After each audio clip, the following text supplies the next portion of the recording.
hope everybody is having a great Sunday afternoon, a great weekend. I am a little worn out. I was partying last night in Dublin, Ohio. Late, we had a big Irish community event here. Let's see who we have in chat. I see John Kranz. Cheers, John Kranz. It is good to see you.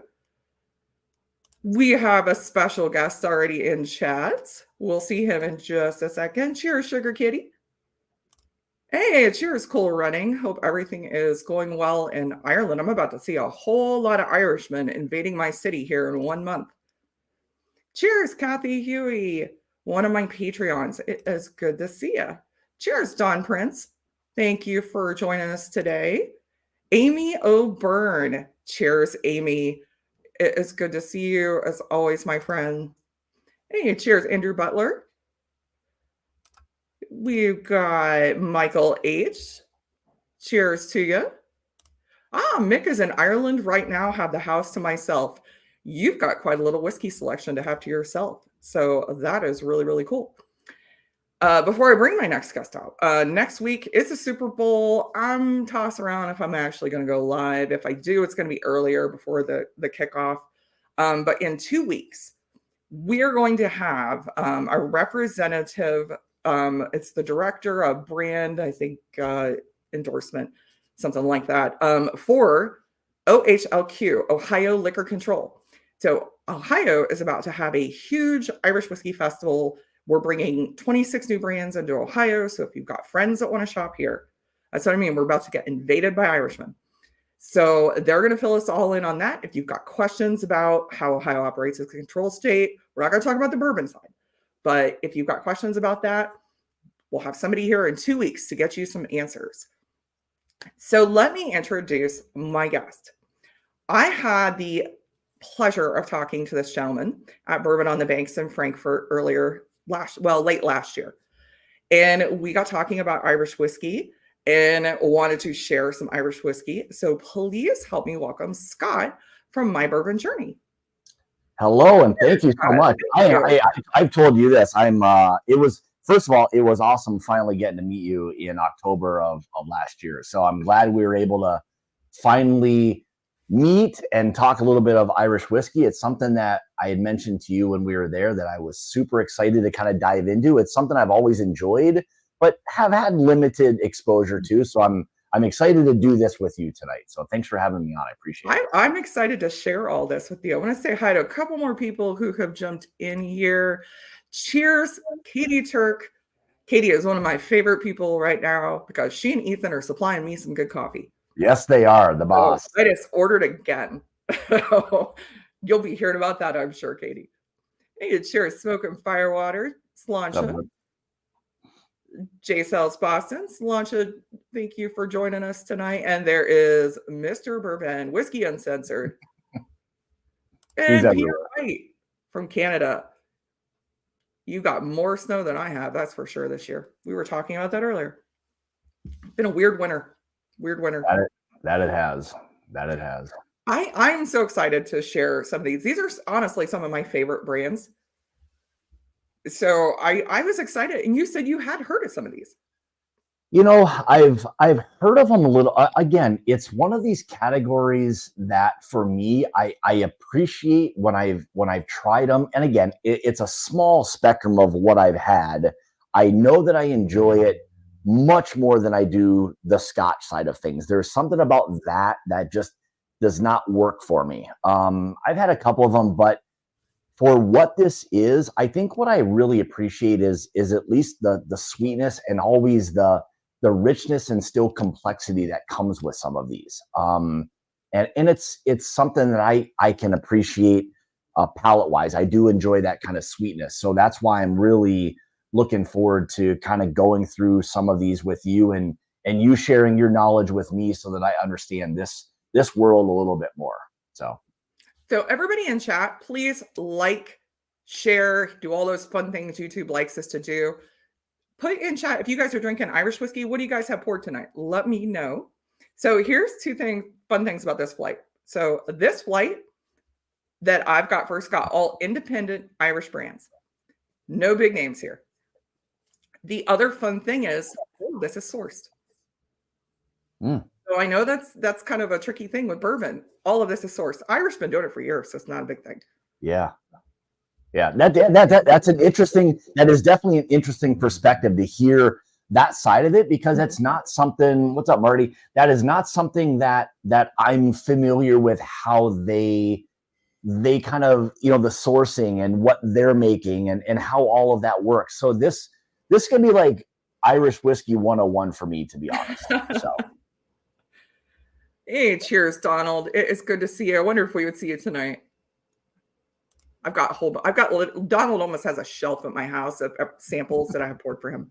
I I have know so much. he's I know he's been like so involved in so many of these other worlds of whiskey. It's nice to see some familiar faces and names. Ooh, Hyde 1870 in the glass right now. Oh, Okay, so we're going to start with our first pour. So this is one of my faves. This is W.D. O'Connell. This is 19-year single malt Irish. My camera always works when I'm backstage, and the second I go live, it hates me. So this is a 19-year Irish single malt from W. O'Connell. W. O'Connell is a whiskey bonder. They don't distill anything, but Dahi O'Connell procures casks. So this is a 17-year-old Cooley sourced single malt that has been finished 2 years in a PX cask. Wow. This is 46% ABV. This is our lowest ABV tonight. Oh man, what a beautiful nose on that. Yeah, Donald, I knew you would like this one. Oh, man. So W.D. O'Connell is like a smaller brand, but they could be whiskey brand XYZ who buys their whiskey from Cooley. Yes. Okay. Yeah. There's a lot of the independent Irish brands that just frankly haven't been around long enough to be making their own whiskey yet. Okay. As of, I believe it was, well, when I was over there in 2016, I think there were only 5 operating distilleries, I think, at that time. Now there's over 40. So in that short amount of time, so you're either going to be drinking 3-year-old Irish whiskey that they just needed time to ramp up, need time to get their stock going. So a lot of them are sourcing to make ends meet, and it's not a big deal. Like I said, they've been doing it for years because you had Middleton, you had Bushmills, and you had Cooley. That's where you're getting your stuff. So interesting. Yeah, Donald is correct. Getting older, Cooley stock is getting harder and harder now. Although there's still some single grain Cooley, but that single malt is getting very, very difficult. Interesting. Okay.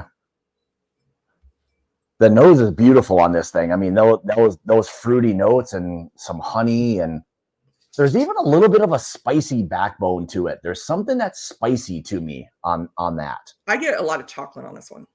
Oh, chocolate. Okay, that's interesting. I'd have to kind of like, I'm gonna have to try to like wrap my mind around these different kind of profiles. And I think it's the PX. I've gotten chocolate quite a few with PX, but Smoke and Water is starting with the Irishman 17. Let me tell you, you are starting well, my friend. There's not many bottles I would place above Irishman 17. Huh. This thing smells like very like rich and there's like the darkness. So I'm going to use terminology that I oftentimes will use like in the bourbon world, but there's that really richness. And I would say if I was comparing a 46% or a 92 proof bourbon, you wouldn't get, I don't think, this kind of nose on that kind of whiskey from a bourbon. No, this has a lot in the nose, and you're right. There is a richness, almost like a cake. Yeah. It's very desserty on the nose. Yeah, like there's a very strong, and again, I don't know if this is a common type of thing with like Irish stuff, but there's very much that kind of tropical pineapple, papaya kind of nose to this. I get more of actually what Donald's getting. PX, I get chocolate, but I'm also getting a little bit of almond on this, which I do sometimes get with sherry. I typically get that more with Oloroso. Yeah. But I am getting this one. I do get a little bit of that almond. I get a little bit of orange. I do get some citrus on this. Yeah, I can see the kind of pastry-ish that maybe you're kind of referring to. Maybe a little grapefruit. Yeah. Yeah, I can definitely see that. Yeah, beautiful, beautiful, beautiful nose. I love that. It's just very inviting. There's something that's always about like Irish whiskey that's very inviting. It seems very cultural. Like the whiskey matches like the personality. It's like very inviting, like it just wants to have a good time, it feels like. Yeah. I Yeah. love the variety that you get with Irish whiskey too, in which you're going to be going down a road of variety tonight. We're I doing love it. some different I stuff. love it. I'm glad when you sent me that thing asking what you had actually sent me the other day. I was thinking I was gonna be doing these things like blind, and I'm like, oh man, I'm gonna be so lost in this. I'm glad there's a descriptor, a little bit of at least what this is. Oh no, you guys! I know that you never tried it anyway, so Yeah, I that's will true. tell Like you what you're yeah, drinking. it doesn't even mean anything. Yeah. No, for those of you wondering, yeah, totally blanked because I was sending out a few different things that day, and it occurred to me yesterday, like, oh crap, Scott, what did I send you? I Yeah. completely, yeah, I completely forgot. What is that? There's something that's there. And I can sense the sherry part of this coming out, more of those kind of richer fruit notes that are Mhm. starting to kind of pop out in this one. Yeah, Donald is right. Coulis, if I get an ex bourbon cask Coulis, I Yeah. get tropical notes and apricot big time. Oh yeah, I mean it's coming across as very very tropical to me. Now again, it's coming off of, and prior to this about an hour ago, Jason and I we were kind of sitting down going through some different bourbons and stuff, but now shifting to this, it's like it is like on fire, not heat, but the nose is fantastic I am on it. starting to get a little bit more tropical, almost like I want to say pina colada. Oh yeah, I could totally see that. This might sound kind of weird, but there's almost a little bit of this bubble gum to me on this. I don't I know can get why. that. I don't know why, but it's also new to me. So if I say something that sounds stupid, it's probably because it's coming from It's all different. that. That's what's kind of cool. Setting some Irish whiskey down in front of someone who Yeah. hasn't explored as much as I have, but it gets completely different notes. It's Yeah. because sometimes I'll go back to that, I'm like, wow, you're right. Yeah. I've never gotten that before, but now I can kind of see that. But there's something that's very like intense jammy to me. And I'm when I say jammy, I mean kind of like peanut butter and jelly jam kind of something. Mhm. There's, you know, Like but preserves. Yeah. yeah, preserves, yes, yeah, but there's still a little bit of that, like, spice or something that's there that makes me feel like, kinda like how, like, an orange marmalade can have a little bit of a Mhm. spice to it. It kinda Well, and this feels. has been 19 years in a cask. Oh, So it yeah, could be a little bit of the wood spice after that that could be. long. Yeah. Is this, in a used bourbon cask? Was this from? This Yeah. was I'm gonna be able to tell you because another good thing about the brands that I've given you, they will Mhm. disclose everything that's pretty much legally allowed to them. Oh, So nice. this was matured 17 years in first fill ex bourbon casks and Oh, matured another 2 years in the ex Pedro Jimenez sherry casks. It says sherry interesting. casks, not a butt. So Okay, or a hogshead. interesting. Hmm. Well, it's a beautiful nose. I mean, it's Natural color, no artificial color in any That's of the that's stuff a good you're that's drinking that's a tonight. good one. So that's a good point. I was going to ask you that tonight. So are any of these that we'll have tonight Nope, anything where either traditionally they're adding coloring or not? Is that nope. not the None case? of No. these brands Okay. use color. None of them. Okay. All right. That is Well, another great thing you get with a lot of the independent brands. yeah. You don't get they don't bother with artificial color. A lot of them bottle at cask strength. Now this one has been gentle cut down to 46%. This is the only one you're drinking that is not cask strength. Is Okay. that one? Interesting. It just smells so much richer and heavier than what you'd get in this kind of ABV or proof wise with a bourbon. So, all right, I'm gonna give this one a try. Cilantro. Cheers. Cheers. Thank you.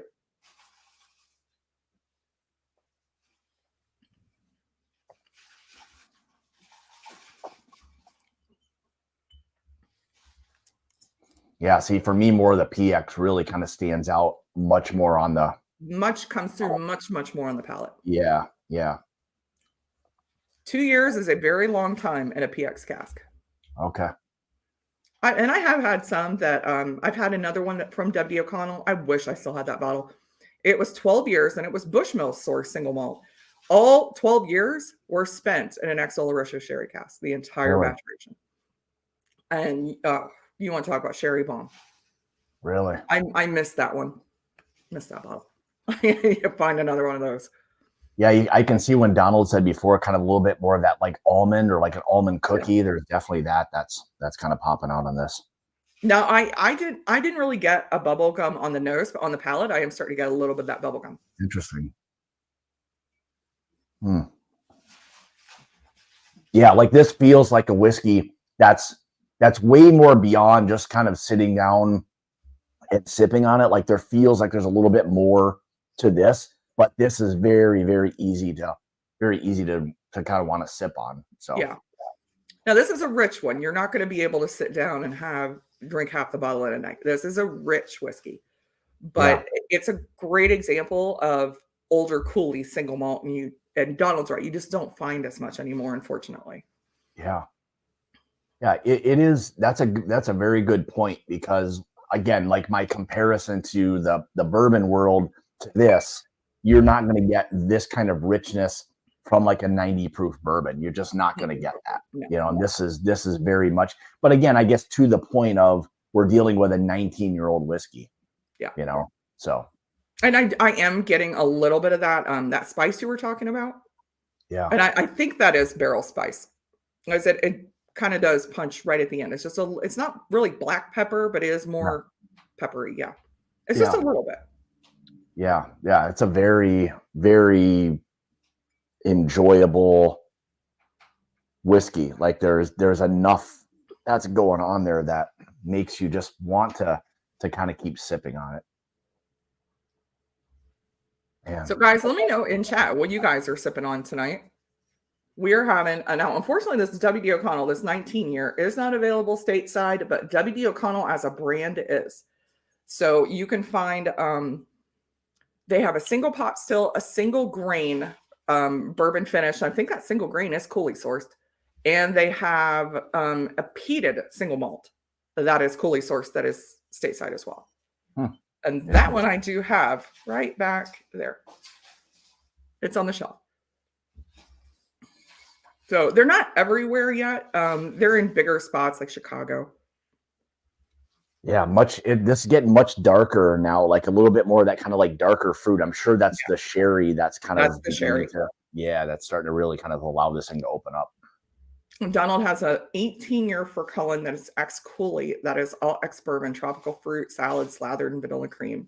Yeah, that sounds really, really good. We're getting, Donald, we are getting for Cullen, I want to say we're getting a 14-year for Cullen, maybe, and I think maybe the 21 is coming to Ohio here in about a month, I believe.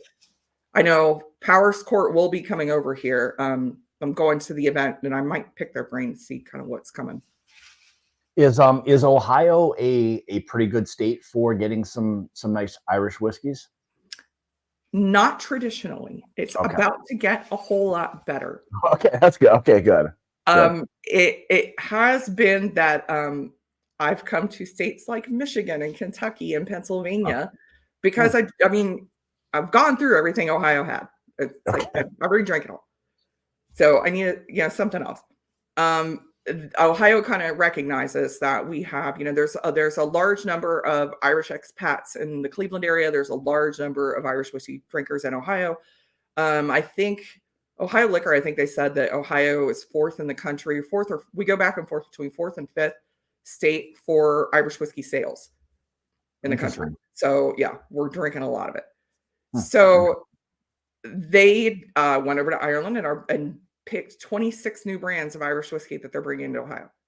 And a lot of the distillers are, they're coming over. The brand, the people behind the brands are coming.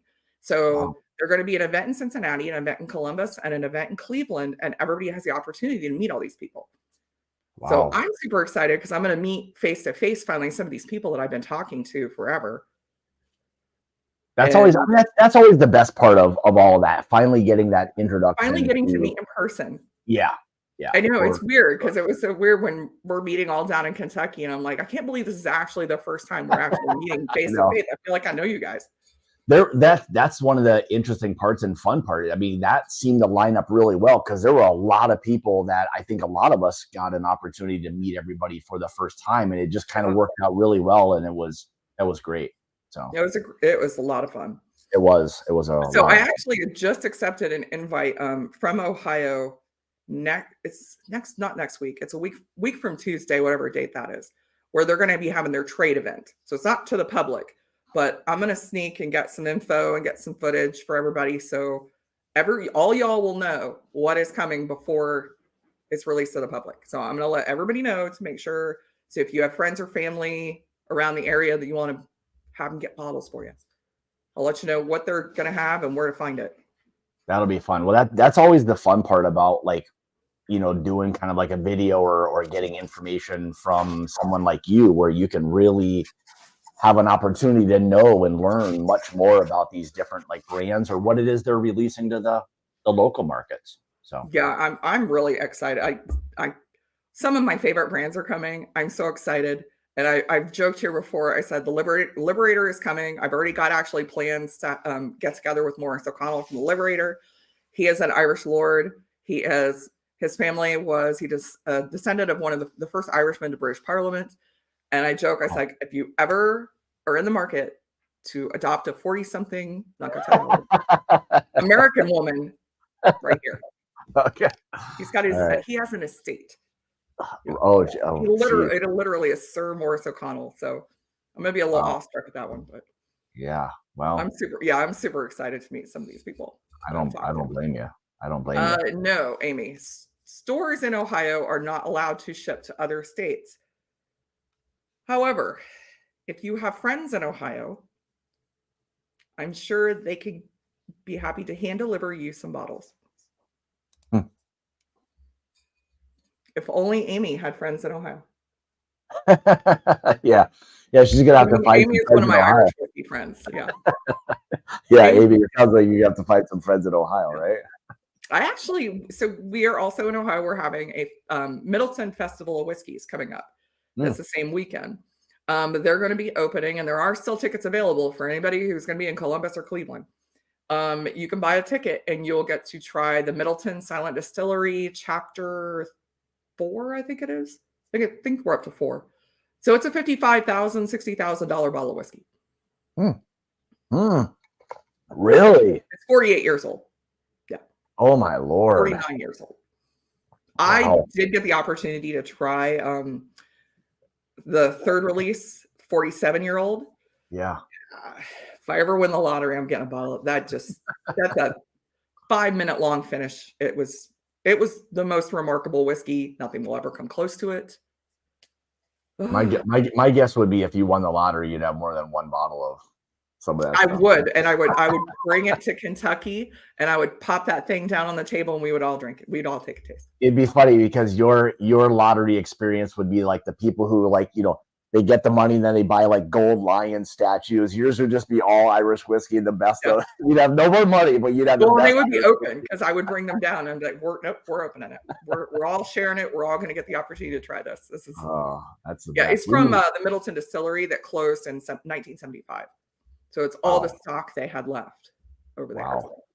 Yeah, and you're gonna. I mean, it's not just that one. They're also the Middleton. There was a French oak release that was just out. It was $5,000 bottle, and those sold out in like minutes. You're gonna get to try that. You're gonna Redbreast 27, MVR 23, Barry Crockett. So you get a whole lot of whiskey. Kevin O'Gorman himself from Middleton is going to be here in Ohio for the events. Wow. Fun guy. I got to share an Uber with him. He's a super with some of those like really high-end Irish whiskeys that you were talking about. What are we talking like yield wise? Like about how many bottles are we talking for a release like that? I'm trying to think. There were not many. The first Middleton Silent Distillery, there were only 70 bottles. I do remember that. There were only 70 bottles. And actually, I think the third one, they said that was the first bottle that actually had ever been opened to the general public. Because people buy those and they don't open them. You never see them. Those are collector bottles. Those so it's really cool to see people actually getting to experience these whiskeys. Mm, Yeah, Donald. Yeah, less than 100. Yeah, I think all of the silent distilleries. I that's don't funny. think are over 100 bottles. Okay. So Yeah, I they're mean, they're stopping at the 50-year-old. That's all they have left. After 50 years, it'll be gone. gonna say, I'm like, I don't know, like for these whiskeys that are that old, like, I mean, God, I mean, how can there just with that angel share, how could there possibly be many left? It's so good. It's so good. Everything else is going to be downhill. It was so, but and I knew that going in. I knew it going in. Yes. Yeah, that is the thing. That's a very good. You have to put things in perspective very quickly when you have things, because I'm sure you do it. We all do it when you have that kind of pinnacle whiskey that you think maybe is the pinnacle whiskey. Now everything is kind of wants to creep up in terms of that bar, and it's not fair to a lot of other whiskeys. No, there's good whiskey, and then there's a flippin' 48-year-old single pot still from Middleton that there's only 70 bottles of that is $50,000 retail price per bottle. Yeah. That's not quite apples to apples. No. But we're gonna go. So this, let me tell you, this next pour that we're having is probably my daily go-to. All right, so this is my favorite distillery, one that nobody here has ever heard me say anything about ever, I'm sure. This is Killowen Rum and Raisin. I don't know if it's like the power of suggestion, but it is very like dark, fruity, and I don't know if the rum and raisin, if this actually finished in some kind of rum cask. Yes. So Killowen makes their own rum. They do. They make their own dark rum, and then they make a peated rum. This is finished in PX casks and their own dark rum casks. So this is sourced Great Northern whiskey. They used to do a age statement on these, and they kind of got away from that because it was all pretty much 5-6 years. And they also this is available in the States, but it's available in a 375 size because unfortunately they sold in Ireland at a 500 ml size and can get that here. But he is moving this to a 700 ml size. So I got one of the this is a 700 ml bottle. 55% ABV. These are all bottled at cask strength. That's natural color. Yeah, it's a beautiful color. Yeah, this is. I absolutely love everything that Killowen does. Brendan Carty came on my channel in December, and we got to pick his brain. And they are actually releasing their own stock now. It's 3 years old, and they purposefully release it at 3 years old. They said it should be good enough. Historically, Irish whiskey didn't sit in cask for 20 years. And so they are big on transparency. They do. You gotta love the transparency of a lot of these companies. So, hey, cheers, Richie. Hey, Richie. Hey, cheers, Michael Schneider. It's good to see you. I love the fruit. I love the fruit note on this. Yeah, I love this one. And again, it's a little bit of a combo of both let's see, how can I put this? Like an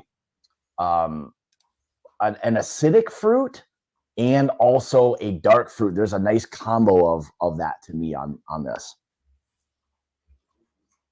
Yeah, I could see. I get kind of an orange chocolate on this one a little bit, but I also am getting a little bit of coconut. I could see the coconut part of it. Oh, thank you, Richie Z. Yeah, if you guys are not subscribed to My Bourbon Journey, stop what you're doing, go over there and subscribe. Yeah, like I know you guys keep saying chocolate. Like this feels a little bit, and again, maybe it's in my mind here, but this definitely starting to feel a little bit more of that kind of coffee-esque kind of feel to it. Yeah. There's something about that. Donald, how do I think Dave McCabe, now being a master blender at Middleton, will change their products?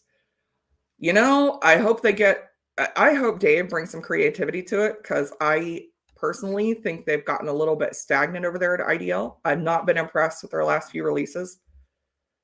So I'm hoping they mix it up, especially considering how they're prices have been inflating big time on Middleton products and idea, especially the spots, the IDL. Their latest release, not been real impressed because they told us Gold Spot. Gold Spot's a one and done. It's never going to happen again. And what happened this past week? Hey, another Gold Spot, 13-year release. We're never doing it again, except Or now. it's gonna, yeah, MSRP is gonna be 150 on that, guys. I'm not. It's got like a wine finish is the difference. It's a little bit older. It's got a wine finish. They also proofed it down. So let me ask you this. I guess with Irish compared to like American style whiskeys, where are some of these price points in terms of, what is I guess considered relatively affordable versus the things that are starting to get into that level or that price level of like where it's maybe starting to get into that little bit of a pricier range? What are those ranges? I kind of direct people towards some of these brands. A lot of these independent brands are really affordable. Two Yeah. stacks, most of their bottles are under $100. The WD O'Connell, I mean, this is under 200 for that bottle for a 19-year Cooley. This rum and raisin, I think this is going to be under 100. Really? Yeah, and when it was a 500 mil, I think the 350, I want to say, was like 65, 69. So I mean, they're reasonable. You're getting cask strength for these too. Yeah. So, well, do I want to pay $100 for a cask strength cologne, or or the same size equivalent bottle of a Redbreast cask strength? Or Redbreast Lesto is like 89, $90 in Ohio now. That's insane. Okay. Or I think Blue Spot. Well, Blue Spot's up to 134. Red Spot's the bad one. It's at $205. Like, Really? I love it. I'm not paying it. And I think the problem becomes Red Spot right now, if you're in a state that you can get deliveries from outside sources, you can order a bottle of Red Spot from Ireland, and with shipping, it's cheaper than if I go to the corner store and buy it in Ohio. Oh, really? That's a problem. Wow. That's a real problem. Yeah, that is. Oh, see, Peter, it's not bad here. I don't think the Dunville's pricing here is bad. I don't think it, but I think it's the reverse. I think you guys get the worst of the Dunville's pricing in Canada, and we get better, and then you guys get the better on the Middleton products there. Yeah, pricing has gone through the roof for the Spots and Redbreast. It's across the board. It really is across the board. Hey, Bobby. Cheers to Bobby. you. Good to see you, bud. Glad I bought most of the Spots already. Well, there's more. Yeah, there's always more coming. There's always more spots. Yeah. Always more spots. That is traditionally, that is one of those things you hear a lot of, all the spots and in those being, kind of popular. And they kind of are starting to make that differentiation that, the Spots is up here and Redbreast is in the middle, and then Powers is down here. Powers is still a good value. Okay. I'm seeing spots. Yeah.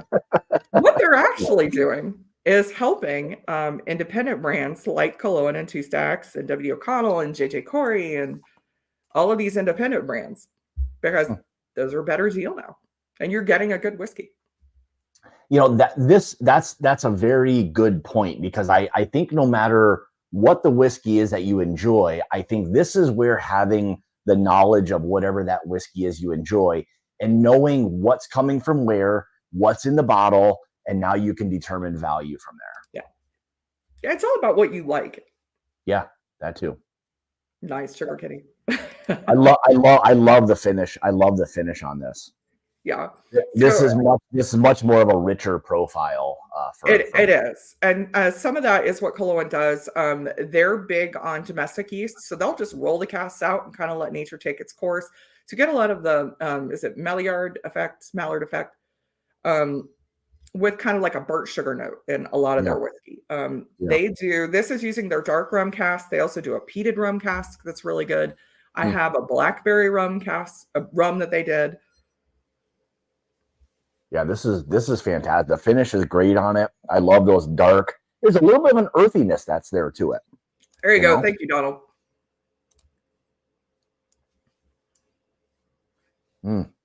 Yeah, there's a little bit on that finish. There's almost a little. There's definitely some barrel influence for sure, and even like slight dryness, like maybe a little bit It of is like a a little dry. leather, It is a little little dry. yeah, a little leather or something that's there. So this has become kind of a hot spot for Irish whiskey, Mm, in Ireland is County Down. So it used to be Cork. Everything was coming out of Cork. You know, you had West Cork, you had Clonakilty, you've got Middleton. Right now, the big hot spot is County Down because County Down, you've got Two Stacks, you've got Cullowen, you've got Hinch, you've got Ecklinville who does Dunvilles, you've got Redemon Estate who does Short Cross, you've got Copeland, then you've got I think Titanic Distillers. I think they're in Belfast, so I think they're still in County Down. You've mm, got all these distilleries that have popped up in County Down. They're just producing some really good whiskey. mm. Yeah, well, this is fantastic. You can tell the elevation of the whiskey and the quality and all Yeah. of that is now like ramped up significantly at this point. That's a beautiful whiskey right there. Yeah, and Brendan, one of the he even says I love one of the quotes he said. He's like, I'm the worst salesman because he'll fill a cask halfway because he thinks it'll finish better that way. He doesn't want to fill it all the way to the top. So he'll Yeah, lose money, but every yeah. every release they do sells out so fast Well, that there's this is their staple core lineup item. And you can get this in the States in a few places. really, yeah, Yeah. that's very good. Well, clearly, like you had mentioned, he was looking for more quality than the quantity. Yeah. That's what he really wanted. Because yeah, they're sacrificing money by only by only filling that thing Yeah. halfway. That's for sure. Yeah, you're definitely losing money. Man, that is really good. Cheers, Yeah, old pirate bourbon. yeah. When you go back to like 1 and 2, Hmm. like one very much more sweetness. Yeah. 2, the second much more richness, dark Yeah. fruits, leathers, kind of tobacco-y notes. I think the WD O'Connell, it's older, it's more nuanced. Yeah. It's this one is it's I love it. I would have I would do a daily drinker out of that. I really need to order more of it because I Huh. almost have it as a daily drinker. Yeah, that's I just love it. Yeah, Yeah. Brendan is amazing. Yes, Amy has actually been to the distillery. It is in the Mourne Mountains. So you are on a very tiny one-lane road up in the Mourne Mountains to get there. They have sheep and donkeys and everything.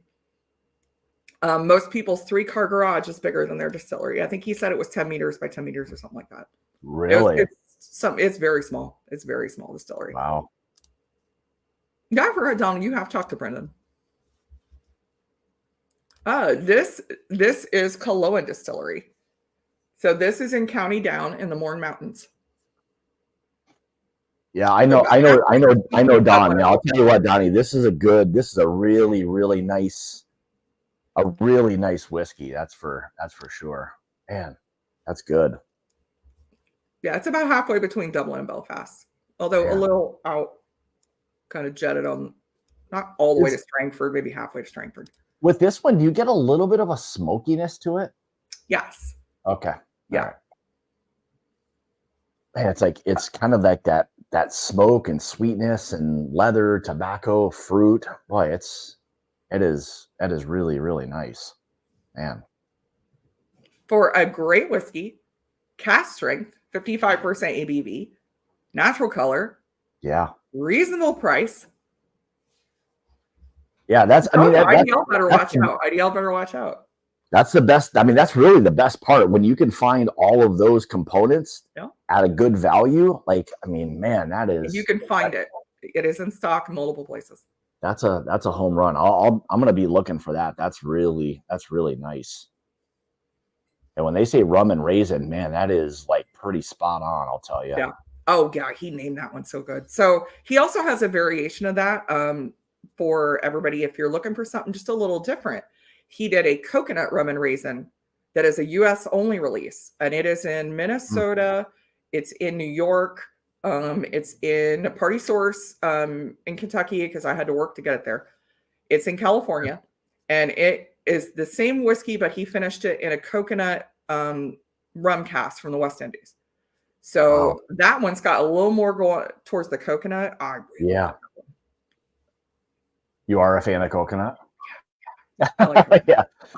Now, coconut is one of those things, admittedly, for me, that has a bit of a dominant trait to it. Like it can get very coconutty, like Yeah. really quickly It's on the not bottom. that much. It's Okay. not that much, but no, it's there, but it's Yeah. not like you're drinking a pina colada. It's not that bad. Okay. Because I know there's like some beers, and I don't know if you're a beer person or not, but like you Mhm. get some of those stouts or porters that have that Mhm. coconut like finish to it. It's like, oh my God, it eliminates everything else from the flavor wheel, so to speak. Yeah, yeah. It's not that much. It's a note that you get in there, but it's not something that dominates all the other notes. Okay. I think it is on the finish if I remember right. I drank all mine. I actually need to make a trip back down to Kentucky. Yeah. When you get those good ones, it's easy to kind of plow through them pretty quickly. That's for sure. All right, so our next one, we're gonna do something a little. We're gonna do the 2 stacks single pot still. So this one just released in the past 2 weeks.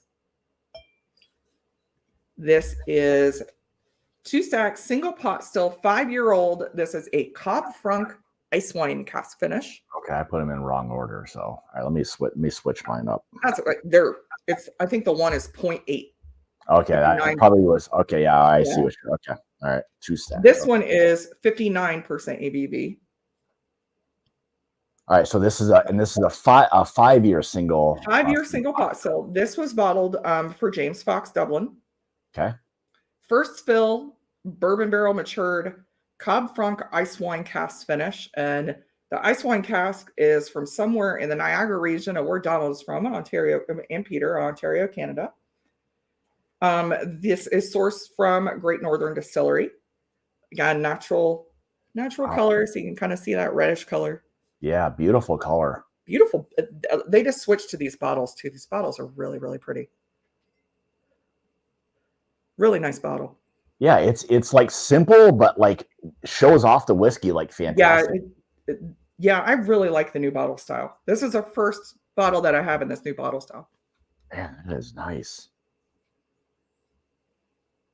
I love the nose. Like this for me is getting much more like dark fruit heavy. Like this Yeah. is starting to drink very dark fruit. And so 5-year, would that be considered relatively young in the Irish whiskey world? Yes, but a lot of the single pot still you're going to get at Great Northern isn't going to be older Okay. stuff. Okay. They did a similar release last year called Polaris. There's Polaris 1.2, and it was a 6-year single pot still. Okay. So this was just a special release they did for a store. I actually think I kind of like this one better than that one, but that one has more spice to it. This one, I think they're just using the last of the casks that they had. Okay. Yeah, there's that beautiful balance of like fruit, a little bit of that like earthiness, and I don't know what that earthiness that's there. I'm struggling to kind of like figure out like what that is, but there's that like heavy. I don't know how to describe it like in the Irish whiskey world. But This there's could get a lot of red fruit, like strawberry, raspberry. yeah, there's almost this feel of like fermented fruit on it to me. Like there's something that is very intense or very like developed. This reminds me kind of like making a cobbler, or because you're putting the berries Yeah, and the sugar and having them yeah, break down. yeah, yeah, yeah. Yeah, That's a 5 years is young for single pot still. 7 years. Well, see, I don't think it needs to be 7. I think that's the thing. Traditionally, what we've seen from these big distillers is older pot still. But you've got Kelowna and Two Stacks coming in saying, you know what, 3 years, it's good to go. Doesn't need to be. yeah. I It is love good. this. I love this profile. Ooh, Blue Spot went from 150 to 300 in Texas. That's insane. Nate, I can tell you, I don't know if you've had Blue Spot, it ain't worth 300.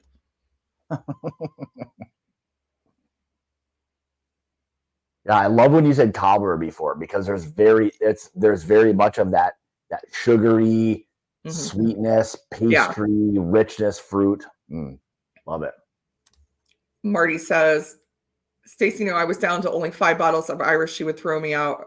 Well, just saying. Oh, Marty, we're going to work on that.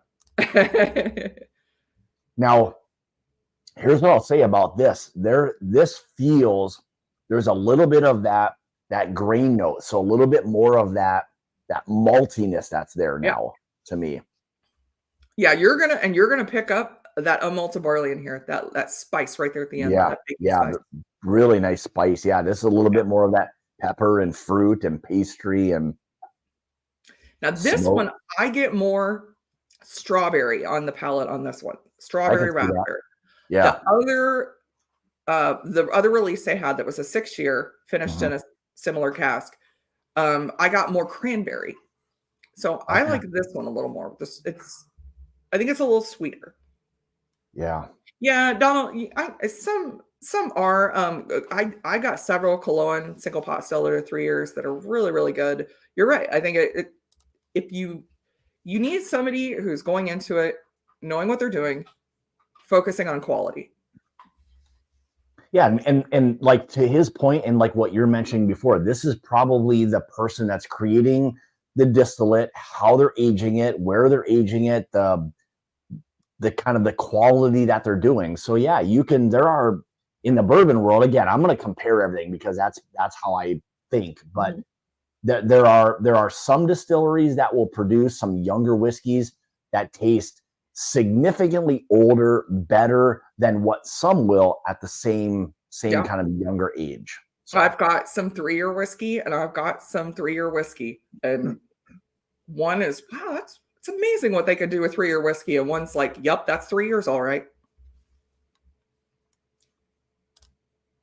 Oh, Captain Ice, where do you get these whiskeys online? If Nevada is a state you can ship into, some of the places that you can get them, which if you go to any of these retailers, they should be able to tell you if you can ship into your state. Ohio's a control state, so you can't, but check out Irish Malts. That is one I recommend. I have friends that buy from there frequently. And then this shop is James Fox Dublin. If you Google James Fox Dublin, you'll come up with these guys. Cool little shop if you're in Ireland. It's right across from Trinity College and right next door to the Irish Whiskey Museum. And it's a cigar shop too.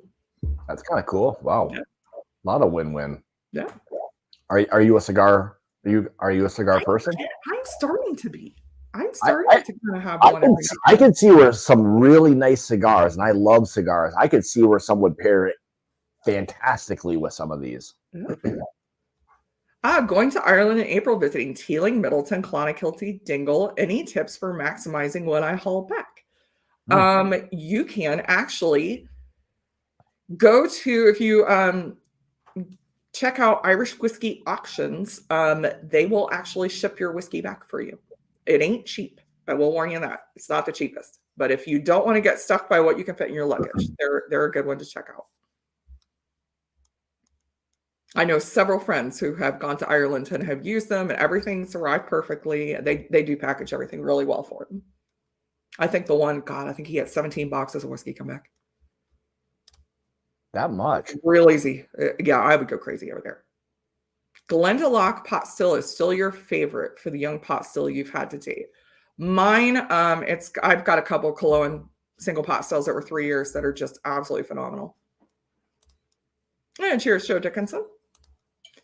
So where does this one rank with the other two that you've had? Because this is a bit lighter than the other two. You know what?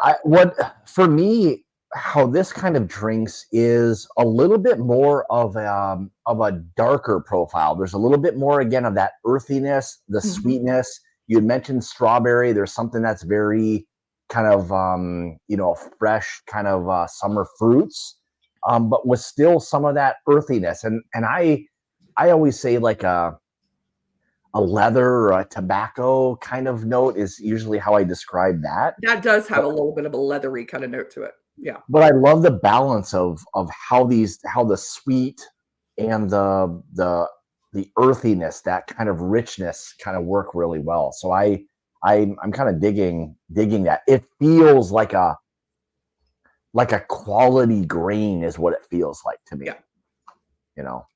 Yeah, this one, like I said, they did the 6 year, and it was great. It was really good. I think I've told Liam and Shane this. I'm like, I think I prefer this one a little better, guys. I Huh. really, I the cranberry is good. Don't get me wrong, but I just think that strawberry and raspberry kind of balance out that spicy pot still. Just Yeah. really nice. Just really Now, nice. now Beautiful whiskey. with the pot still, is that maybe where some of that kind of like little bit of that funkiness is kind of coming from It's on it? more the grain that's in it, probably Okay. more than anything. The Okay. pot still is gonna be giving you that little the spiciness, the oiliness. Baking Okay. spices is real indicative of a single pot still whiskey. Okay. Yeah, it does have that really nice, thick, rich, kind of Yeah, oily. it's very Um, viscous, yeah. yeah. Mm. Ah, Kilco. When are a bunch of us whiskey tubers taking a trip to Ireland? I would love to. I'm working on that actually. With my husband, working on some stuff. We're either going to go in the fall or next year, so we're still trying to work out when. Yeah, like with Ireland, like is there a good time where it's not like cold and raining there? I mean, it's it depends. I mean, they get a winter or two. You know, if you go up in the mountains like where Cologne is, you very well see some snow. Not like we have, not like you have in Michigan. That's for darn sure. Yeah. But Yeah, it um, gets nasty stuff. I've been there in September. I mean, it rains a little off and on, but that's what I would probably go again. You can get funkiness due to the use of malted barley. Yeah, you do get a Oh, little bit of kind of like your herbal notes kind of come from there, yeah. Yeah. and some of that Their feels just like, but again, I still look at it like there's that richness of a backbone that it's yeah, got. yeah. So we're actually stepping away from counting down where I normally drink a lot of my whiskey for this next one. So this is the first distillery in Limerick in 100 years. We are going to be having some Tomengate. Oh, come on, focus. I was trying to figure out what this was. I'm like, what is that? So this is Tomengate. This is a ruby port cask finish. This is a 6-year single malt. This is from Great Northern Distillery. This is 59.77% natural color, cask strength as everything, well, most everything from Tomengate. I do have one that wasn't because he didn't think it was very good at cask strength, so he proofed it down just a little. All right, so we're still talking almost 120 proof or more, Yeah, actually. yeah. 120 point something. Oh, if you're in Ireland, where's the best place to find WD O'Connell? You can actually go into any of the licensed shops there. You're going to find a lot of carryout places. There's a bunch in Cork. There's a bunch in James Fox in Dublin. You can pop in there. I said it's right near across from Trinity College. I carry out Killarney is a great shop. If you find yourself in Belfast, Friend at Hand is a really great whiskey shop. They have some of the best whiskeys ever. John Teeling made Great Northern the MGP of Ireland. Yep. Yep, pretty much. So this one, Nick Ryan, is just doing some great stuff. He loves seeing his bottles open because for some reason he does such a nice job on the presentation of the bottles, and now they've become collector items, and people not a lot of people open them. This one I love. So this one, he bottled this on like 12/17/22, and I had it by 12/21/22, which is nuts. Can you show that bottle again? Yeah. Here, me. Oh yeah, okay. All right, my camera's. So it comes with these little tags, and the little tag gives like the little date. Then it has a wax top, and it comes with a little case to it. Has a little tube. The little medallion on here says pure malt. It has the cask number on it. So Nick Ryan from Tomengate is also real big on, he'll tell you everything you want to know about it that he legally can. And Tomegate is available in the US. It's not as widely available yet. He's just now getting over here. So Folsom Wine and Spirits Shop in California, their online retailer, they do have it available in the US, but they're the only place that does right now that I know of. Boy. So this Yeah, is Ruby Port. All right, cheers, Bourbon Neophyte. Make sure you guys all check out Anthony at Bourbon Neophyte. Anthony, you're going live at 7:30 tonight, right? Let me know if I'm wrong. I thought I saw 7:30. See, this is very like strawberry forward for me. This is very like kind of fruity.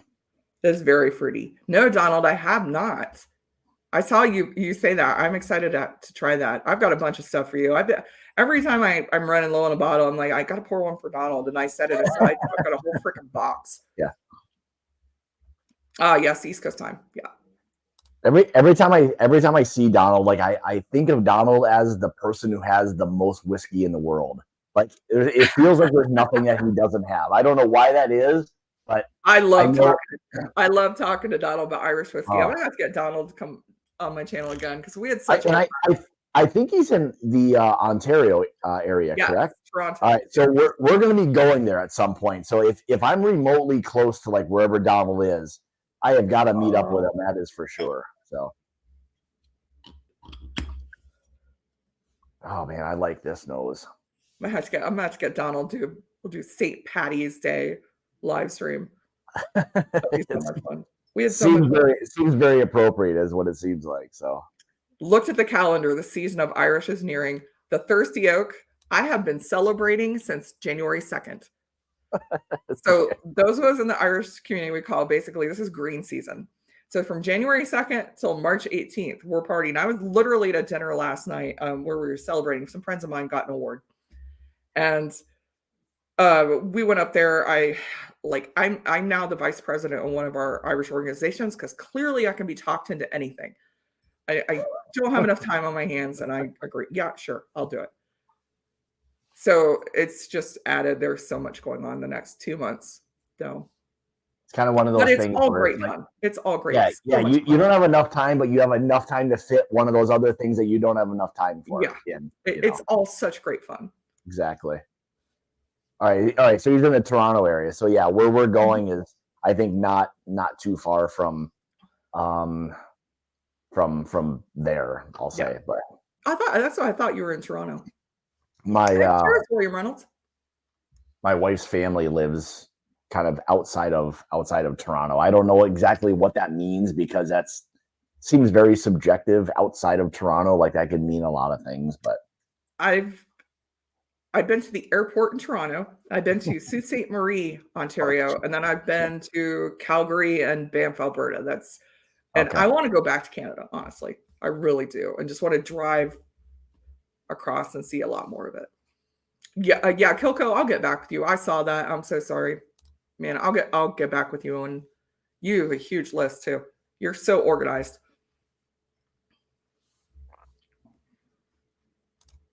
I live in West Tennessee, and I can safely say that I'm outside Toronto. Katie is the nice Turk, right? Katie is the nice one.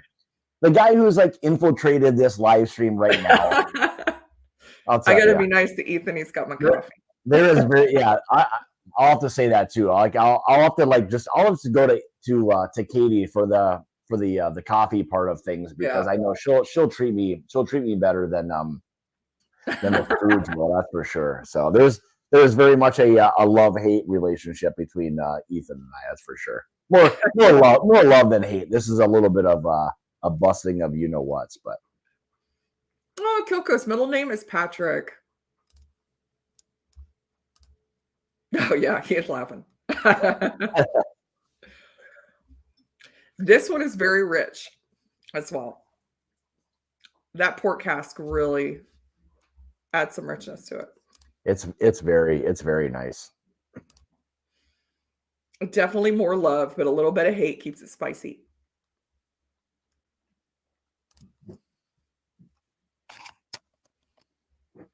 Ooh, Donald is moving on to some SMWS Bushmills. I am super peanut butter and jelly because I keep waiting on SMWS to release a Bushmills. I joined it actually when I was in Canada.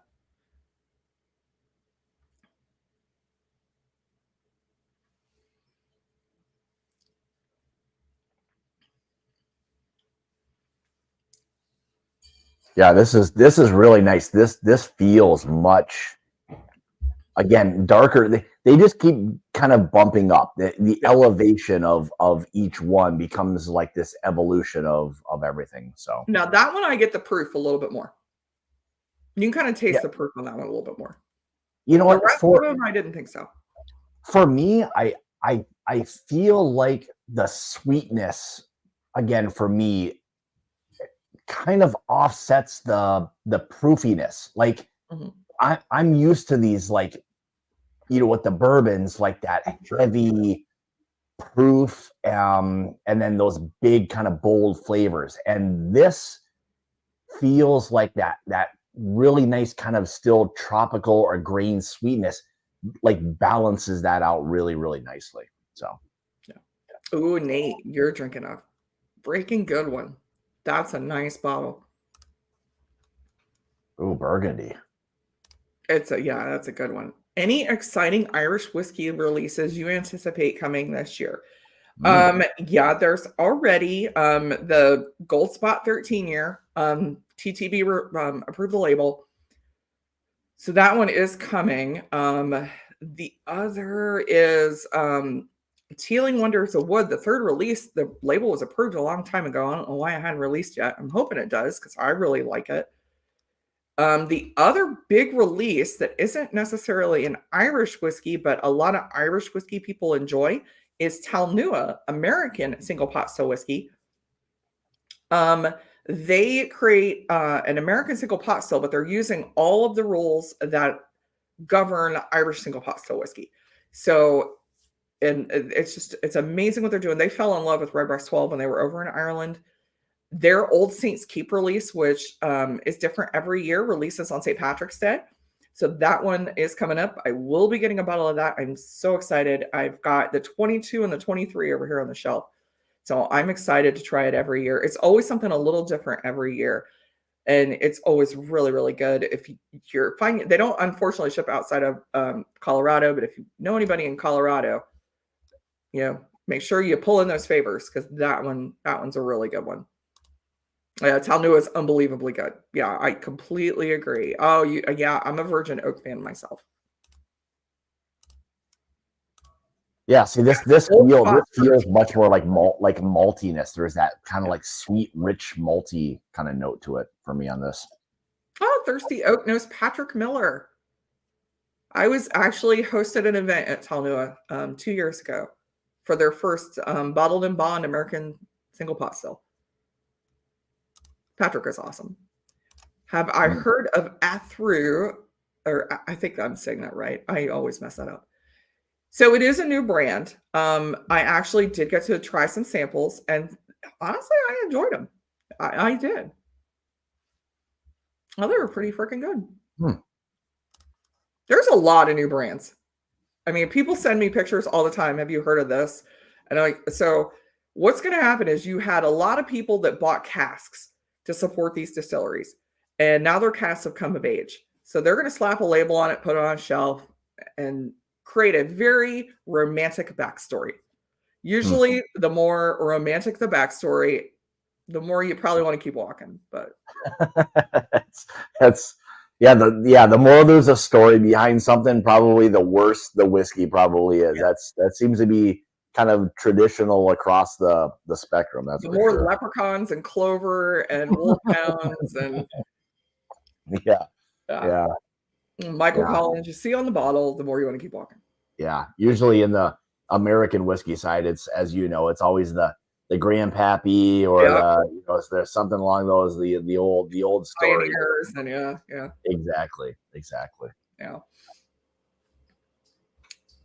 Yeah, four is really nice. There's something about three that is resonating with me. I don't know what that is, but I like two and three, and I like four, but man, there's something about three is just, I don't know So what that 3 is. is the only one that has not been a single malt so far. That is the single pot Interesting. still. Interesting. Okay. All right. Could be that, or it just could be as good. Two was actually really nice too, from a very like drinkable standpoint. Like there was something that was just the balance worked extremely well with everything that Yeah. it had going on. So yeah, it's as much as this is the same and it being completely different, like I love the nuance of each one and what they have. So the So last one, we're getting even to a different category of Irish okay. whiskey. All right. Thirsty Oak, are there any other Irish style mash bill producing American distilleries? There are. The difference between Talnua and those, there are several distilleries that are producing a pot still style whiskey.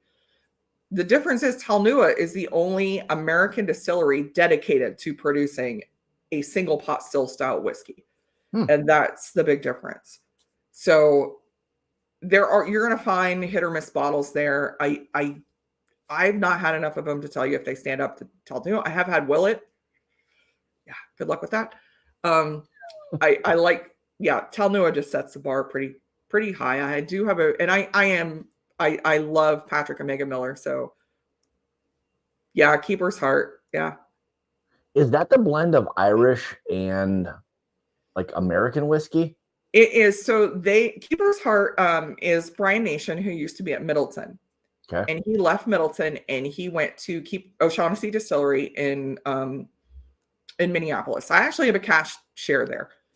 So they're producing, the first release was an American rye mixed with an Irish whiskey. Okay. And they've got an American bourbon mixed with an Irish whiskey. They've got several single cast releases. I've got 3 of them. They've got a stout. They've got a 10-year Malaga single malt. They've got a virgin oak. I've got the maple syrup cask over here. There are others. If you're a fan of It's Always Sunny in Philadelphia, Four Walls just came out. And they're doing is it Cedar Ridge in Iowa? Yes. Okay. Yep. So they did an American rye from Cedar Ridge, and then they're doing an Irish whiskey. I'm not sure. I did a whole video on it. I'm blanking at the moment where they sourced their Irish from. I think it was Great Northern, but I'm not 100%. They're doing one as well. So there are a couple out there. I haven't been as big a fan of Keeper's Heart lately. Their single casks are good. I do think their single casks are good. But yeah, they're the other, but they're not technically solely American single pot still, because they did release a single malt as well. Okay. So, but they're the other one. Oh, you have a signed flask from Brian. I've not had the pleasure to meet Brian Nation. Kevin O'Gorman, I have shared an Uber with and listened to him tell bad dad jokes to the driver. And trying to convince that poor woman that no, that guy he makes all the Jameson. And I'm like, well, she's not going to believe us now. I really hope she went back and looked the next day in the paper and realized who she was writing in the cap with. But, like, oh my God, this guy told the worst jokes ever. Yeah. I'm like, no, he was at the Cavs gave him a jersey. The Browns gave him a jersey. He was there today. That's pretty cool. Yeah. Keeper's Heart does have a really cool facility. It used to be a potato factory, ironically enough.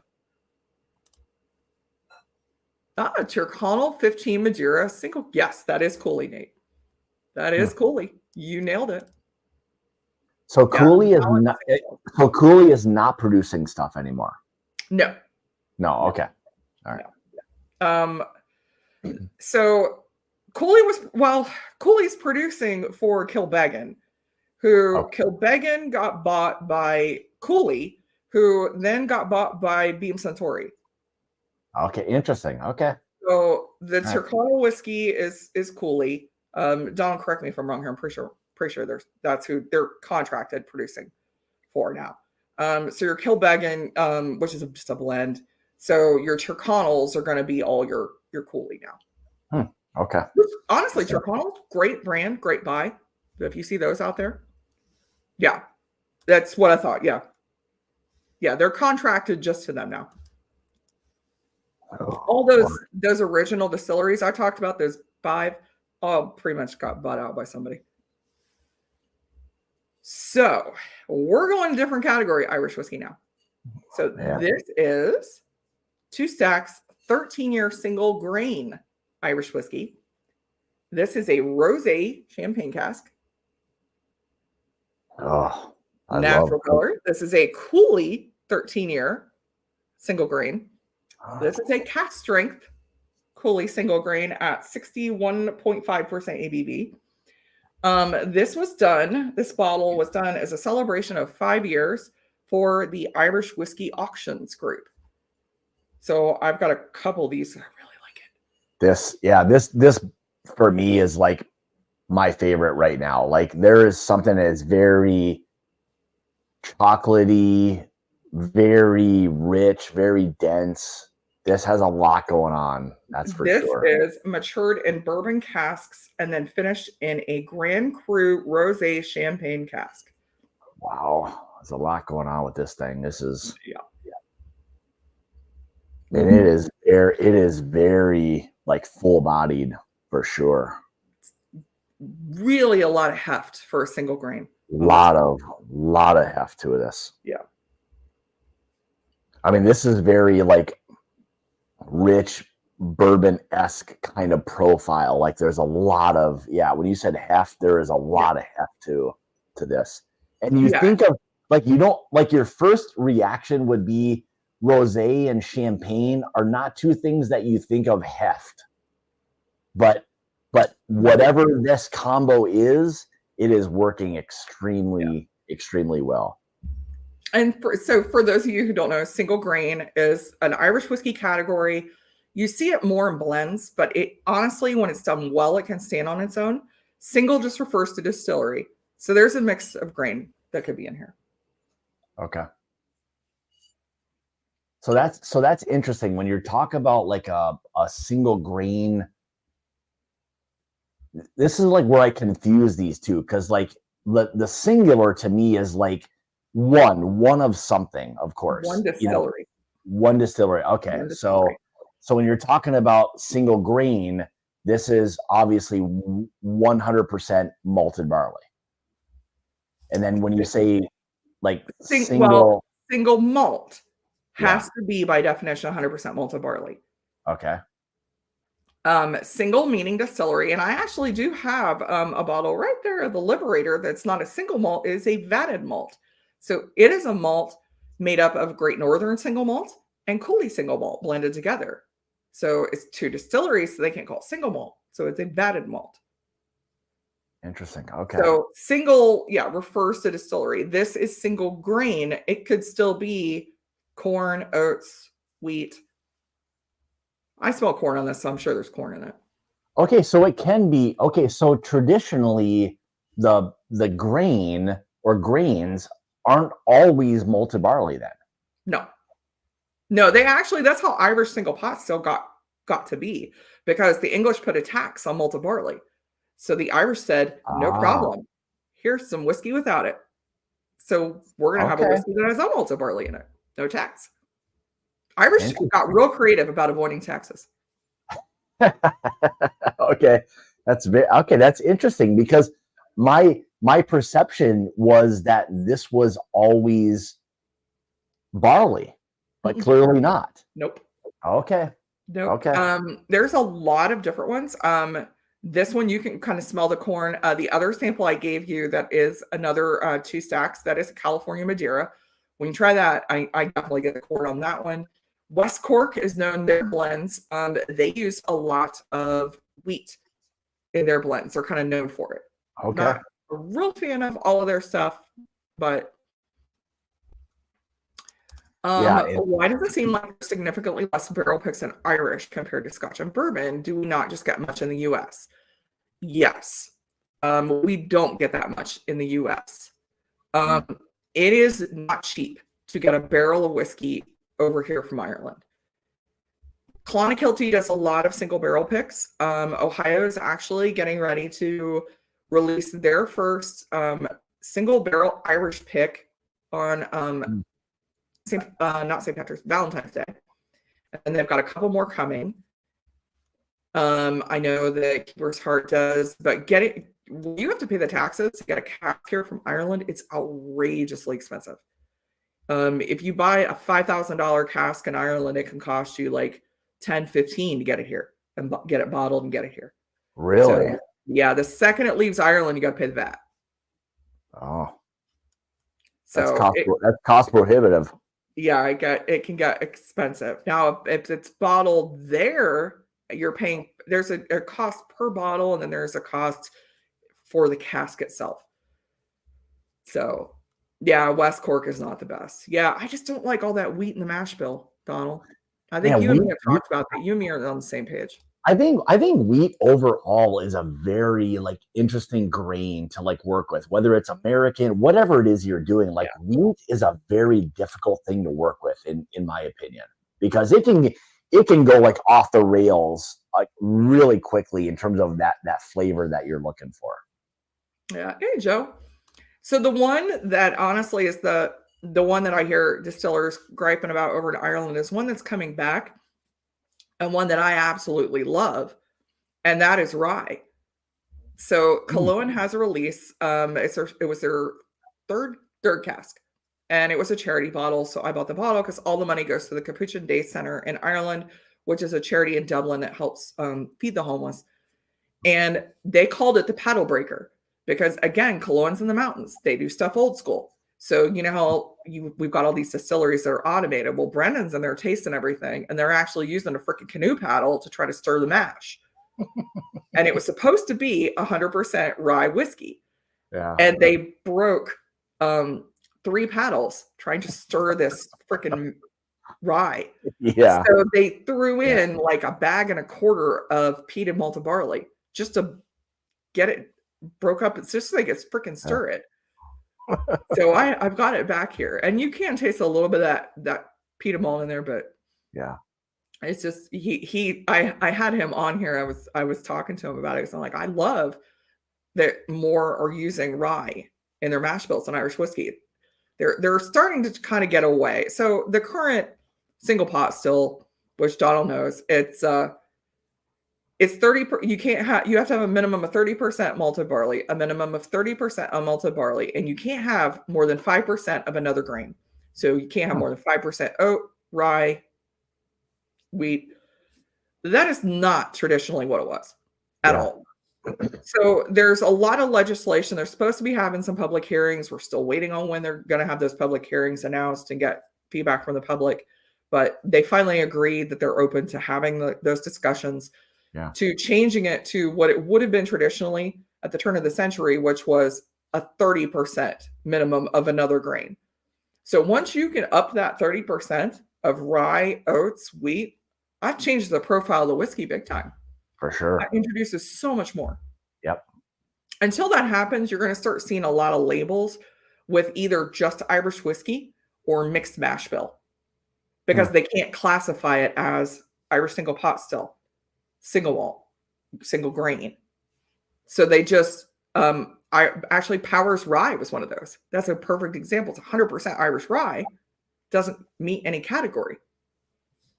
So You they you call it just you Irish. kind of you kind of wondered, like, is that to their advantage, or like does it just, does it give them another category that lets them just kind of like free willy this thing? Like they can explore so many different kind of avenues with that, it The seems like. hardcore Irish people absolutely want to see it. They want to see more variety. They want to see it. Yeah.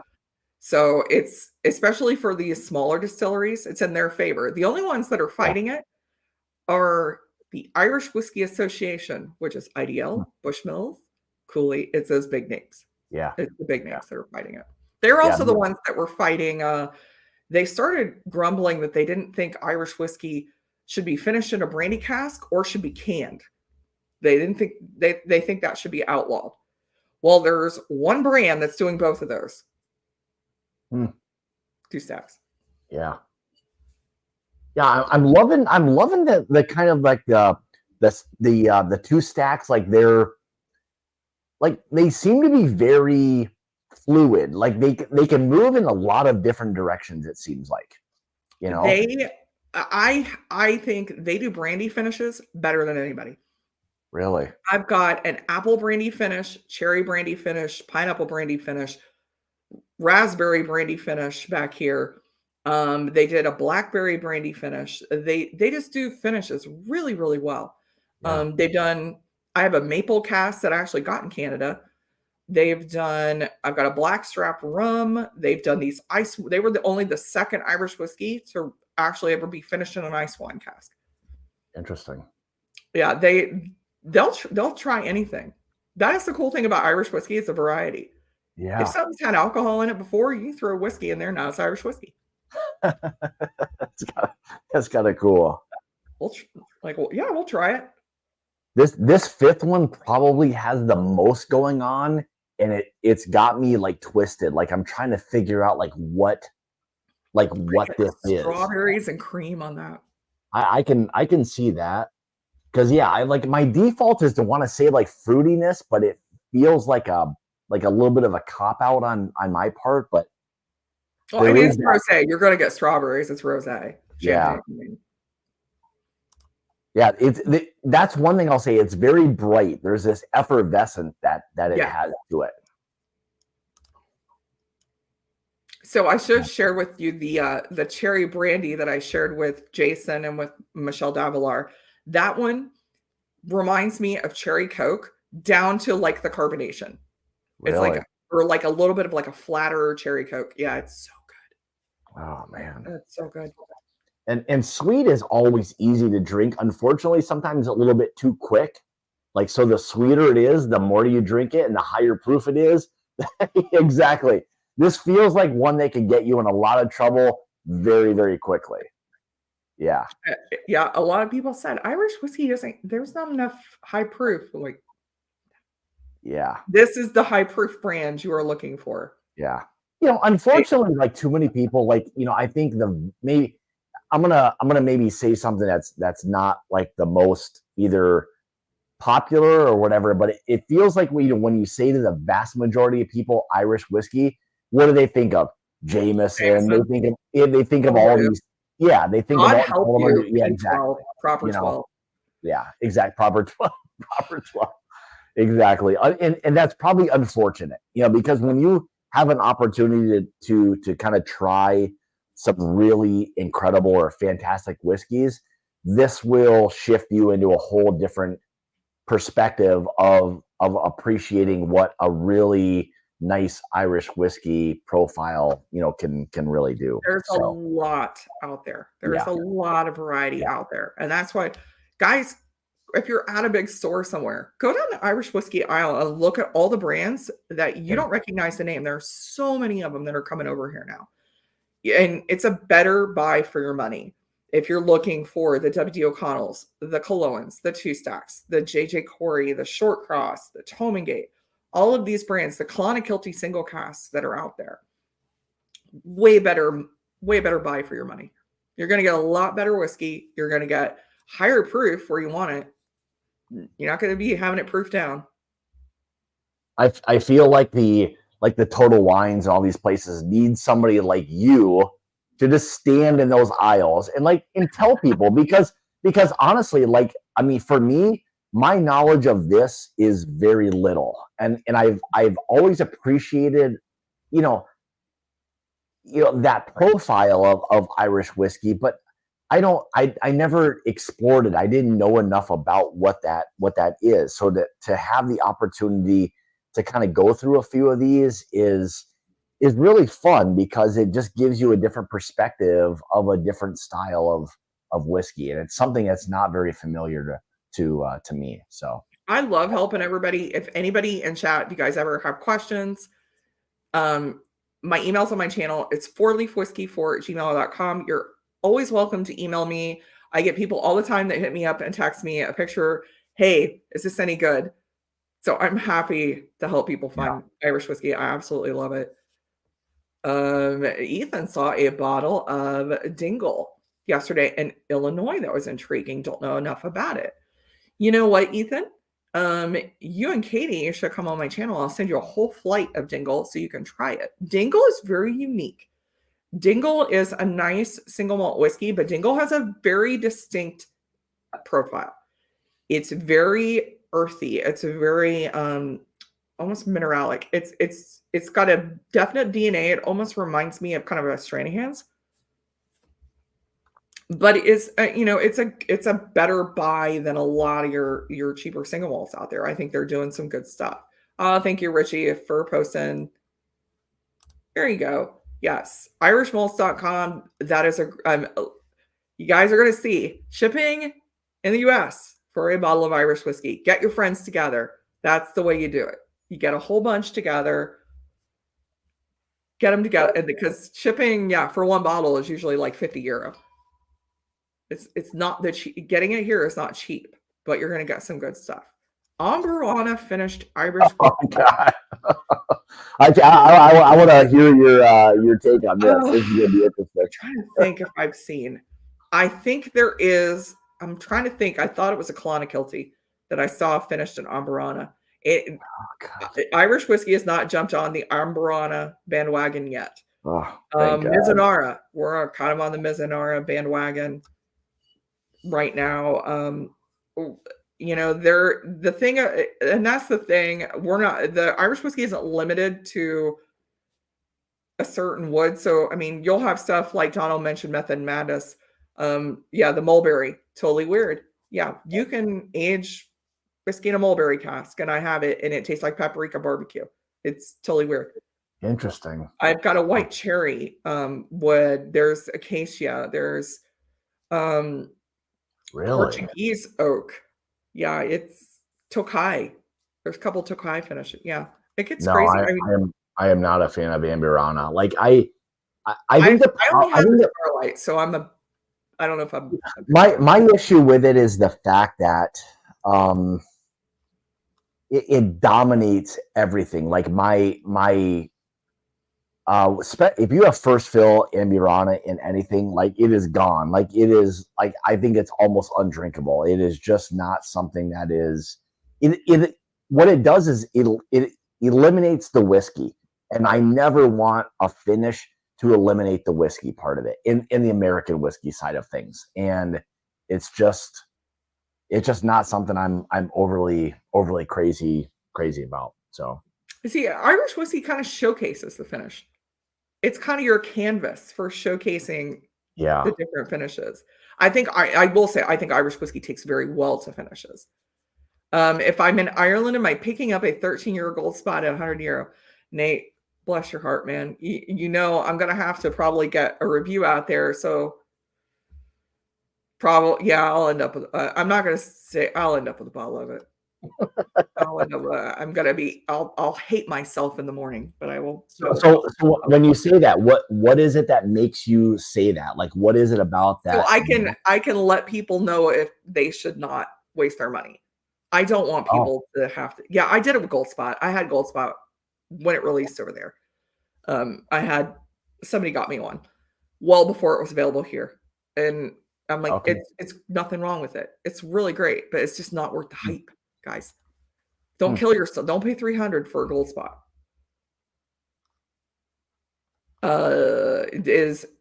Is Dingle the Dickel? I've never had Dickel. I never have had Dickel. So really, nope, never have. Oh my God! Okay, that's interesting. Okay, I'll tell you if it is. It's one of those, but it is one of those. You love it or you hate it. Yeah. I have their new series, which is really cool concept. I like the concept more than the whiskey. They did a whole new release based on the Celtic Wheel of the Year calendar. And it starts with Samhain, which is our Celtic New Year, and which is October 31st, November 1st. They did a Lalla Breed, which is for St. Bridget Day, Irish. They did a Bealtaine, which is a summer festival. They did Lunasa, which is a autumn festival, which is really great concept. And it's all different finishes. One was a single pot still, the rest were single malt. One was finished in a rye cask. One was a muscatel. Was it muscatel? I think it was muscatel. The other was finished in Widow Jane casks. I actually like that one, but because it masks some of the Dingle single malt. Dingle single malt is very pronounced. If you like it, it's great. If you don't like it, you're not gonna like probably any of them because it's across the board. It's just like I said, it reminds me of Stranahan's. It has that DNA that regardless of what bottle, you're still going to be able to tell. Yeah, that's a Stranahan's. Yeah. which I like Stranahans, but I like a Yeah, lot of yeah. I think it seems like there's always that one that has that distinct profile that either it's one of those things you love it or yeah, hate it or somehow can tolerate it or whatever it may yeah. be, and like I like some of them. I don't yeah, dislike some of them. yeah. I've never texted you about Irish whiskey. Liar. Yeah, you have. That's the one thing I I'll say never about a mind. lot of I never whiskey. mind. I'm happy to answer those questions and to let people know if something is good because there are a few that I have not had. There are a few that I haven't had. Yeah, whiskeys, there's a lot of those ones you have to appreciate it for what it is. Like good, bad, indifferent, whatever it may be. You just have to, you have to enjoy that whatever it may be. Hey, Tom, I've been getting bottles for pretty much starting bid cost from Irish whiskey auctions. Cullowen oatmeal stout today, baby. Got it coming. It was a good. I got a good deal on that. I hadn't had that one yet. It's probably one of the few Cullowens I don't have. You loved Gold Spot, maybe one of your favorite Irish. I still like red better. I still liked red better myself. So I'm going to ask you, which was your favorite today? I'm going to ask you to rank these. Man, rank them. Oh boy. Thirsty Oak, that JMO 22. Yeah, that was. I think it was a 21 or 22. That 21 was good. That was really really good buy. Yeah, there was something about. Boy, rank them. All right, so I know I gave you 5 very different whiskeys, and I'm all going to right, ask you to so pick. here's what I'll say. Like, I think one in five naturally were probably the outliers. So this was a lot of sweetness, very very easy to drink. I think much more, much better than what you'd get like in the American whiskey side of things in that 90-ish proof range. This this is the one that I've been trying to figure out the most all night because it is very different and there's this little bit of a metallic kind of earthy funkiness that this has to it that is The W.D. O'Connell. yeah, that is unlike no. So is this the two stacks, the 13-year, the rosé champagne? The last one, yeah, that's the champagne.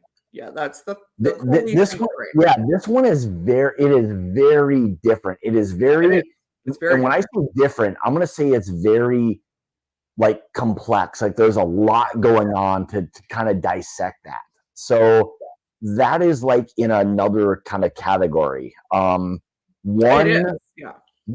is like an easy sipping like whiskey, I'll say. So here is where for me, like breaking down like 2, 3, and 4, I really think like the rum raisin on this was like spot on. Like they nailed that in terms of the kind of defining of what that is.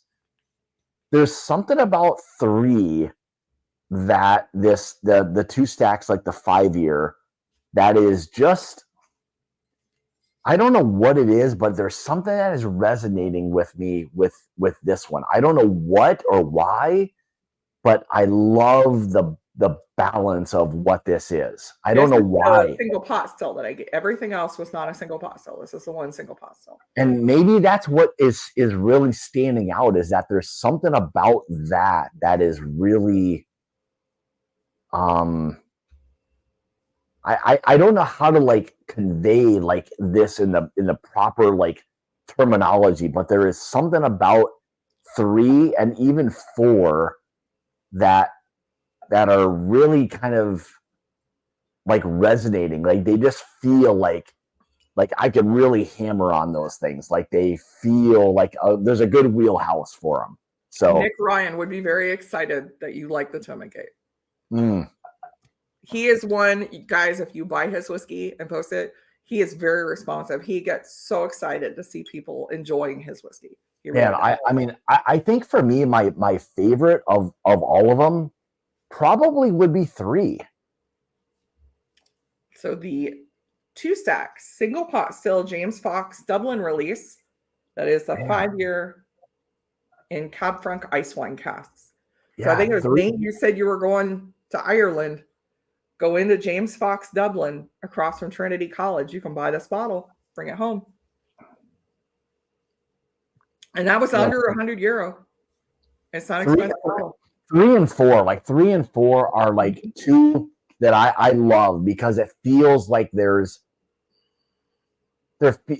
feels like with both of them, there's this richness, the complexity, and it's a whiskey that feels like there's always more. And when I say that, there's this backbone to it that it feels like if you sit down and spend some time with it, there's more to it. Like there's always a little bit more. And I love that with a whiskey. And 3 and 4 are doing it. 5 for me is this monster that I'm trying to figure out. Like 5, I don't know where to go with 5. Like 5 Single grain is a totally different category with Irish whiskey. It's not as well known. There's not as much out there for single grain as there is single malt, single pot still, blended whiskey. Yeah. So, but it's a great, once it's done well, it can stand on its own. So that one is a totally different animal. Yeah, this 2 stacks, this 5-year kind of single pot still, like I love that. And what is this one? What is number 4? Something Gate? Tomangate. Okay, single malt ruby port.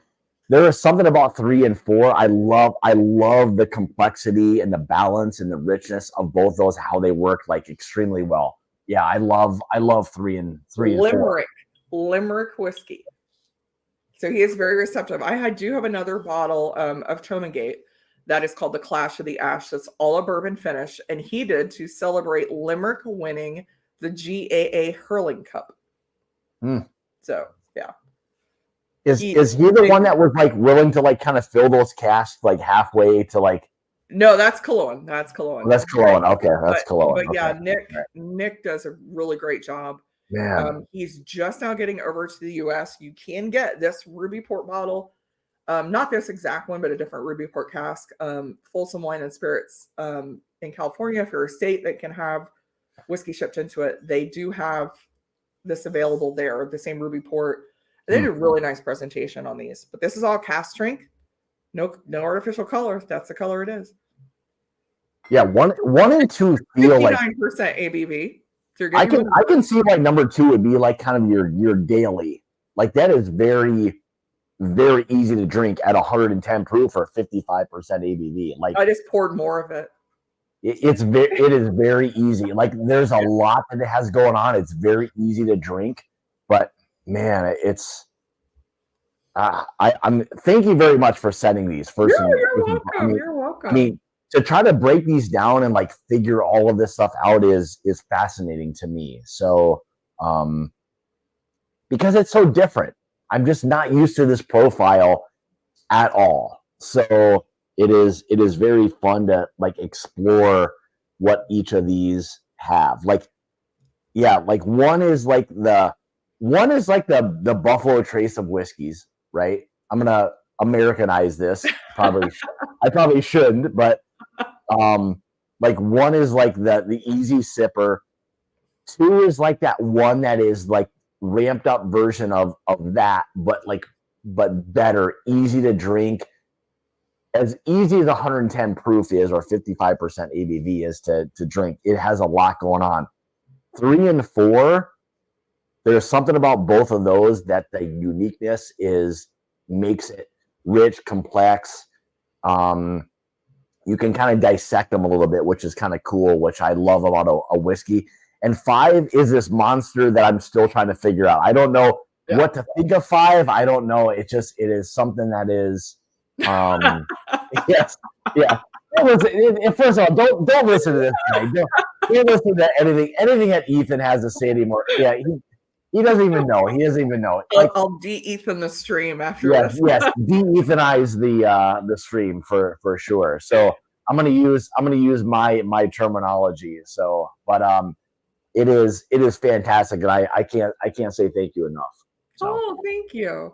Yes. So Thirsty Oak, if I had to highlight a single Irish whiskey brand that is the most exciting going into 2024. Oh, that's a tough one. Gosh, that's a tough one.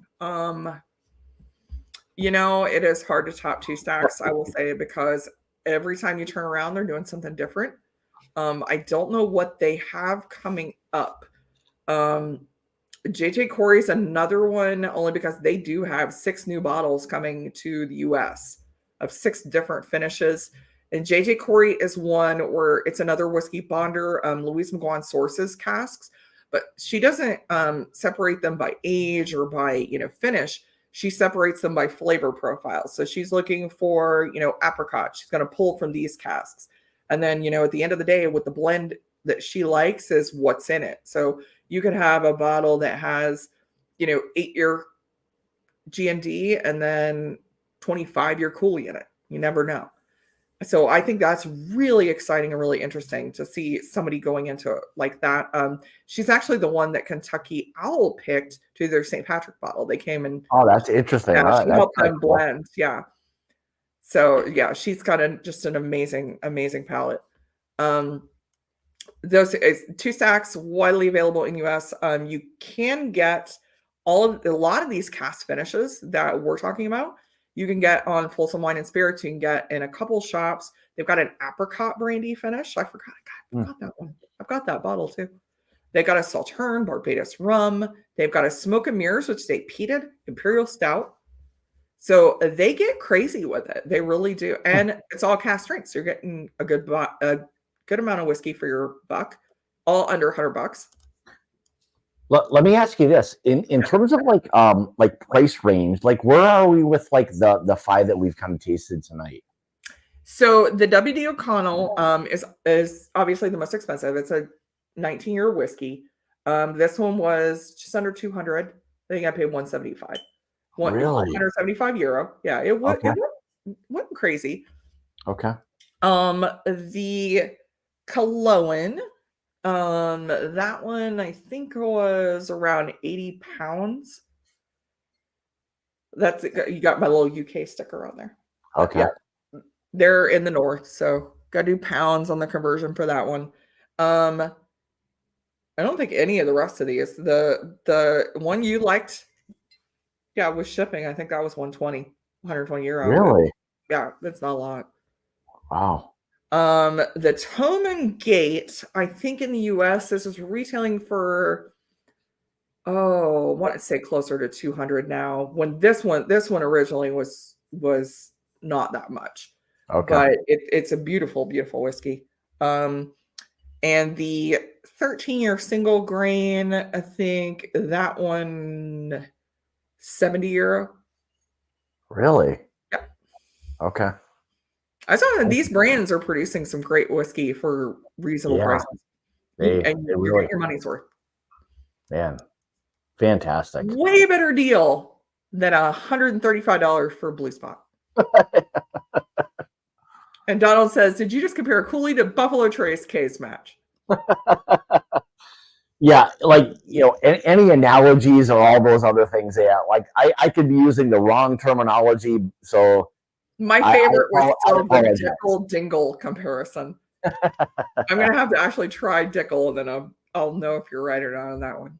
Oh, boy. So, Scott, what do you have coming up on your channel?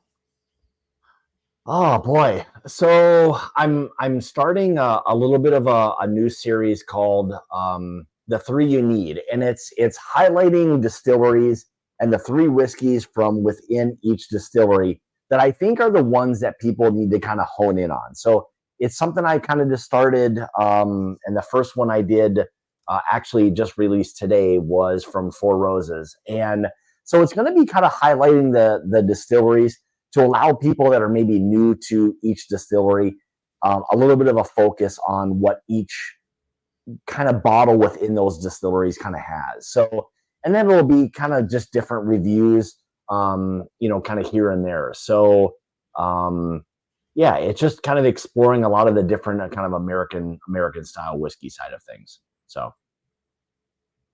So guys, next week, Super Bowl, I might go early just to do a stream. I'm not going to get anywhere near the Super Bowl because frankly, my internet can't handle it. If I do one next week. The following week, which I think is the 18th, I believe it's the 18th. next week is also, we're having a St. Bridget Day celebration at one of my many Irish clubs. But the following week, I'm going to have, and I actually I'll be right back. I'll be right back. Okay, you're good. So next week, the week after, which is the 18th, my guest is Ann Dimick, who is the Director of Retail and Brand Experience for Ohio Liquor Control, for OHLQ. So if you have any questions about what the differences are selling whiskey in a control state, questions about the different process, why is this way and this isn't, if you've got questions about all of the Irish whiskey that Ohio is about to get inundated with Irish whiskey. We're having a Celtic cask, an Irish whiskey festival that's coming up. There's going to be a huge amount coming into the state, so it's going to be really cool to pick her brain. I'm really excited. I've also got coming up, I did get the invite today for the trade event, so I'm going to take you guys along with me. Patreons will get first dibs at seeing the behind the scenes of these brands that are coming before they come. I'm going to get some interviews with some of these Irish brands. I've already been talking to a couple. You're going to see some content from Skellig 618, which is a new Irish whiskey brand. This is actually the first step they're making to selling in the US. So Ohio is their first state. Hopefully not their only state. Hopefully we'll get their whiskey out to everybody. It sounds really, really interesting. They've got some PX finishes. I'm a PX fan, really like that. So I'm excited to see them. They have a really cool backstory. They're over on the West Coast, which is, they're actually across the bay from Dingle. So for those of you Star Wars fans, Skellig Michael, these guys are right over on the coast with a view of Skellig Michael. So I'm really excited to see their brand come into the States. I'm also looking for content. I'm going to be doing an interview with Maurice O'Connell from the Liberator brand. So I'll be bringing all that to you. It is going to be really super duper exciting. And Monday, I'm pretty sure it's this Monday, you're going to see the Improper 2 battle it out on Dusty Dan's tournament. Me and Bourbon. What a combo. It's going to be interesting because we usually get different notes on whiskeys. So it's going to be interesting. That's going to be fun. That's always an interesting dynamic when you've got two kind of different palates and mixing and trying to figure all those things out. Yeah, we do. We tend to get different notes on whiskey, so it's gonna be cool. It's gonna be cool. I see Jeffrey Wack in here. Jeff, I'm gonna have to get you on because we're gonna be getting a whole lot of new whiskey to Ohio. I actually might be down in Cincinnati for the retail event. I'll let you know if I do end up down there. But trying to plan, Scott, thank you so much for coming. This was so much fun. This was so much fun.